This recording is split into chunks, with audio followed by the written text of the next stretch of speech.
Welcome to Butterfly Beauty. So it's February, and that means Valentine's Day is around the corner.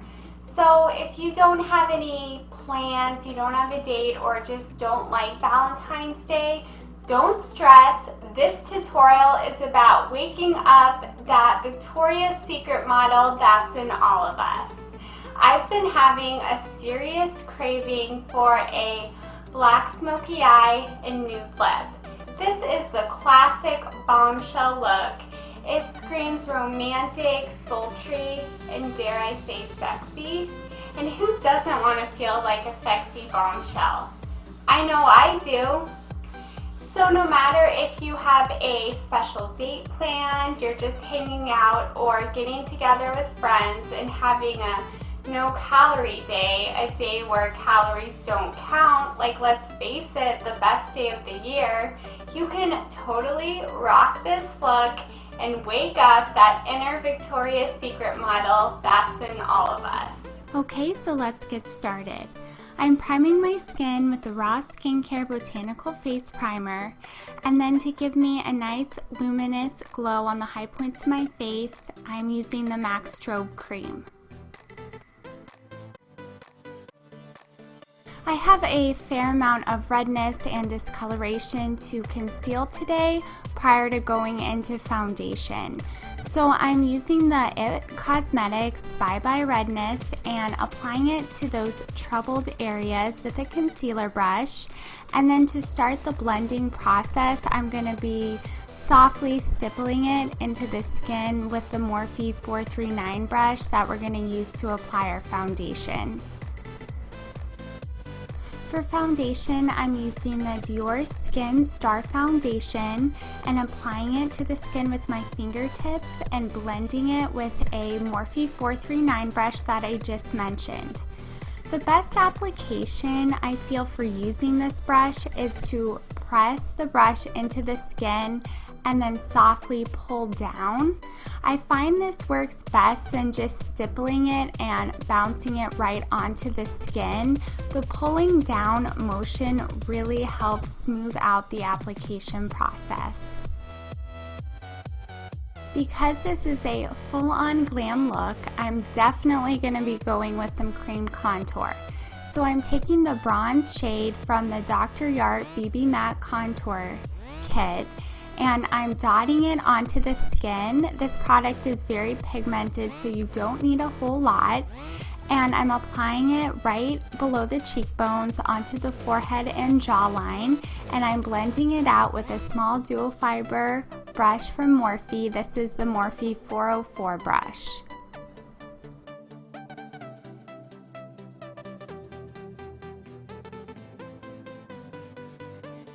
Next, I'm bouncing a damp beauty blender onto my skin to ensure that the liquid products are nice and blended. I'll be concealing my dark circles with the Becca Undereye Brightening Corrector. We are having a very dark, smoky eye, so it's very important that under the eyes are nice and bright, otherwise our dark circles are going to be very prominent. And also I want to do this prior to going in with eyeshadow because I don't want to mess anything up later on. We are working with black shadow today, which calls for a shadow shield. I am making sure the shadow shield is aligned from my lower lash line to the tail end of my brow. This will also give us a nice crisp line when we remove it. And to prime the lids for shadow, I'm using the MAC Prep and Prime 24-Hour Eye Base. I'm using MAC's Blanc type to highlight the brow bone and to ensure that the dark shadow doesn't go too high onto the lid. Most of the shadows I'll be using are from the Morphe 35K palette. I'm taking this light warm brown as my transition color and diffusing it through our upper crease. As a base for the black shadow, I'm using a Nars shadow stick.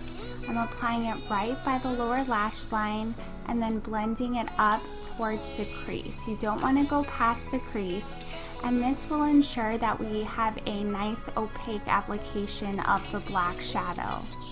Now it's time to start blacking out the lid. I'm using a flat side of the Smith 247 brush to press the black onto the area where we applied the shadow stick, staying right below the crease. I'm taking this medium taupe brown shade on a Smith 230 brush and using windshield wiper motions, I'm sandwiching it between the black and the transition color. This is going to start building up the gradient effect that we're wanting to achieve in the crease. This look is all about layering to create that gradient effect from dark to light. We're constantly going to be going in and blending each layer and then going back to build up its pigmentation. To blend out the upper crease area and add some more warmth, I'm taking the transition color and then I'm switching brushes to a small dome-shaped pointed brush, and I'm going to be precisely applying the black shadow from the inner corner to the outer corner and the upper lash line to the crease. I'm switching brushes again once more. This is a Smith 302 brush, very small and curved, which allows us to get into those tiny nooks and crannies in the innermost corner of the eye and outermost corner of the eye. I'm applying some more Max Blanc type to the inner corner and brow bone to brighten up those areas. With no additional product on my brush, I'm blending out the crease so we get a nice seamless fade from dark to light.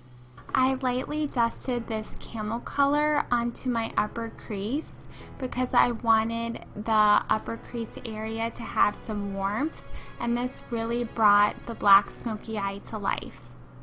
I'm lightly applying this white shimmery shadow right below the brows, which will give us an instant eye lift. Now we remove the shadow shields and hope for the best. Prepping for lashes, I'm tightlining with a black kohl liner from Loreal, curling my lashes, and using the Maybelline Lash Sensational Mascara, one of my absolute favorite mascaras. Decided on using the Red Cherry number 43 lashes, which I felt really enhanced this black smoky eye.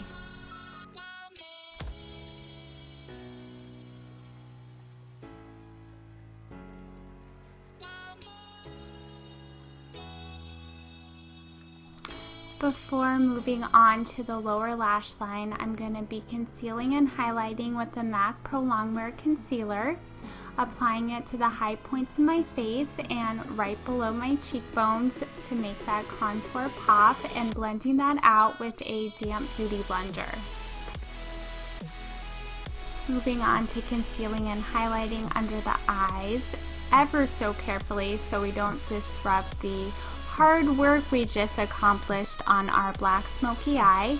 I'm going to be blending the concealer out with a damp beauty blender, and as I get close to the lower lash line, I'm going to be using the P88 brush from Sigma, which is a flat angled precision brush.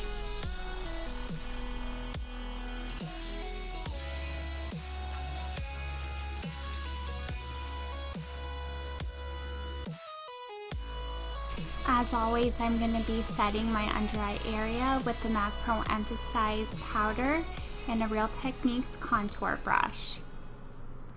To set the high points of my face, I re-dampened my beauty blender, and I'm using the Cover Fix Illuminating Setting Powder by pressing it into the skin and then dusting it over my cheek area so the other products apply nice and smoothly. Moving back to the lower lash line, I'm tightlining my lower waterline with that same Loreal black kohl liner. To smoke out the lower lash line, I'm taking the medium brown taupe shade that we used in the crease and blending it from inner corner to outer corner.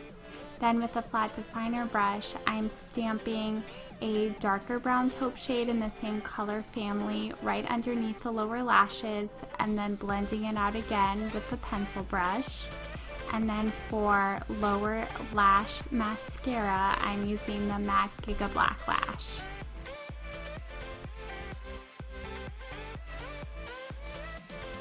Now for the fun part, adding some art to the actual canvas.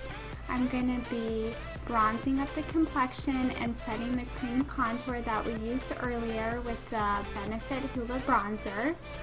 I'm first going in with a Sigma small contour brush, and then I will be using the brush that actually comes with the Benefit bronzer.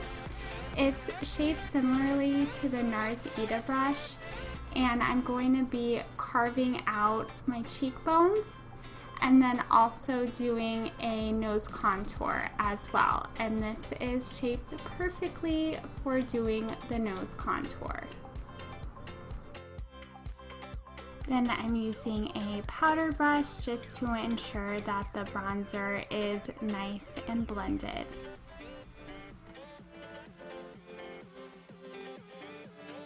I'm using the Laura Geller Baked Highlighter in French Vanilla Portofino, and I've absolutely fallen in love with this highlighter recently. It gives such a nice luminous glow to the skin.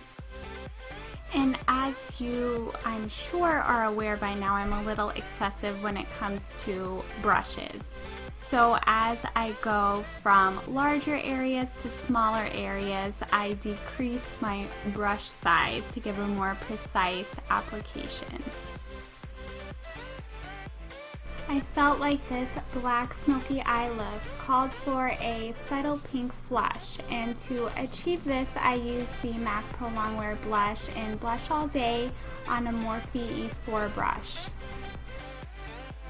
To clean up our contour and really make it pop, I used the MAC Prolongwear powder on a Real Technique setting brush, and then on a flat kabuki I stippled it onto my lower jawline area. This is the area I need the most coverage. Finishing off the look, I set the powders into the skin with my Rose Water setting spray. And then for a nice glossy nude lip, I'm lining them with the MAC lip liner in Stone. Then going in with Gerard's Kimchi Doll and topping that off with MAC's lip gloss in See-Through.